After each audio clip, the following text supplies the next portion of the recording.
Hello viewer, কেমন আছেন সবাই? আশা করি সবাই ভালো আছেন। কম বেশ আমরা সবাই জানি যে রাইট নাও ওয়ার্ল্ডে সব কিছুই ডার্ক ডার্ক ডার্ক। তেমনিভাবে আমরা যারা কিনা জিমেল ব্যবহার করি আমাদের ডেস্কটপ বা ল্যাপটপে, সো আমরা হয়তো বা আমাদের চাই যে আমাদের জিমেলটিকে জাস্ট ডার্ক মোডে অ্যানেবল করার জন্য। সো আজকে আমি আপনাদের সাথে শেয়ার করব কীভাবে আপনি আপনার জিমেলকে ডার্ক মোড অ্যানেবল করবেন। সো আপনাদেরকে সম্পূর্ণ ভিডিওটি দেখার জন্য আমন্ত্রণ জানাচ্ছি। সাবস্ক্রাইব বাটনটিতে ক্লিক করুন এবং পাশে থাকা যে বেল আইকনটি আছে তাতে ক্লিক করুন আমাদের ভিডিও সবার আগে পেতে। চলুন তাহলে দেখে আসি কিভাবে আপনি আপনার জিমেলে ডার্ক মোড অ্যানেবল করবেন। রাইট নাও আমি গুগল ক্রোমে আমার জিমেল অ্যাকাউন্টটি খুলে রেখেছি এবং আমি চাচ্ছি যে আমার জিমেল অ্যাকাউন্টটিকে ডার্ক মোড অ্যানেবল করার জন্য। সেই কাজটি করার জন্য প্রথমত আপনাকে যে কাজটি করতে হবে, এখানে যে গিয়ার আইকনটি দেখতে পাচ্ছেন তাতে ক্লিক করবেন। ক্লিক করার পর আপনি এখান থেকে ক্লিক করুন থিমসে ক্লিক করার পর আপনি দেখতে পাবেন যে পিক আপ ইউটিউব, এখানে varieties of themes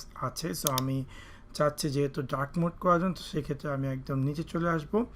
by default এটা হচ্ছে থিমটি। সো আপনি যদি চান যে ডার্ক মোড করার জন্য, তাহলে এখানে যে ডার্ক লেখাটি আছে তাতে ক্লিক করবেন এবং যখন আপনি ক্লিক করবেন দেন সেভে ক্লিক করার পর দেখতে পারবেন যে আপনার সম্পূর্ণ জিমেলটি সব কিছু ডার্ক হয়ে গেছে। So that's quite impressive.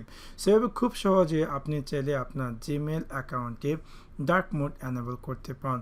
হয়তো এখন চাচ্ছেন যে আপনি আপনার অ্যাকাউন্টে ডিফল্ট মোডে চলে যাওয়ার জন্য, সেক্ষেত্রে সেমভাবে আপনি সেটিংয়ে ক্লিক করুন। ক্লিক করার পর থিমসে ক্লিক করুন। থিমসে ক্লিক করার পর এরকম একটি স্ক্রিন অ্যাপিয়ার করবে এবং এখান থেকে একদম নিচে চলে এসে আপনি পেয়ে যাবেন যে ডিফল্ট আগেরটি ছিল।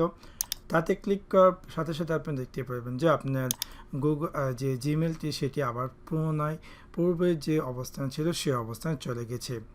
সো এভাবে খুব সহজে আপনি চাইলে আপনার জিমেলকে থিম চেঞ্জ করে আপনি চাইলে ডার্ক মোড অ্যানেবল করতে পারেন। সো আশা করি আপনাদের ভিডিওটি ভালো লেগেছে এবং যদি ভিডিওটি ভালো লেগে থাকে অবশ্যই লাইক এবং শেয়ার করতে ভুলবেন না। Thanks for watch my video. See you next one. Piece.